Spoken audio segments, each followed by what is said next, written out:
সকালেও কিছু তুলি, বিকালেও কিছু তুলে রেখে দিই। আসসালামু আলাইকুম ভাই। ওয়ালাইকুম আসসালাম। কি করতেছেন ভাই? ভাই আমি বরবটি তুলতেছি।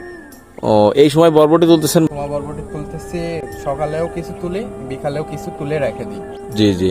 কারণ অনেক বরবটি তো একা একা সব সকালে তোলা সম্ভব না, এই জন্য কিছু কিছু বরবটি বিকালে তুলে রাখি। তো এখন তুলে রাখলে সকালে বাজারজাত করতে পারবেন? হ্যাঁ অবশ্যই, সকালে বাজারজাত করতে পারবো।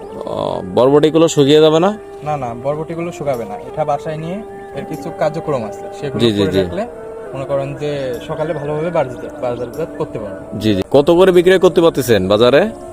বরবটি এখন প্রতি কেজি 50 টাকা করে কেজি বিক্রি করি। জি। কতটুক তুলবেন আজকে? এই আমি মনে করেন যে বিকাল থেকে 20 কেজি মতন তুলেছি। 20 কেজি মতো বরবটি এই যে তুলছেন? আমার হাতে আছে জি জি জি। অনেক সুন্দর বরবটি। জি। তো ভাই বরবটির জাত কি? ওটা হাইব্রিড লাল তীর 1000,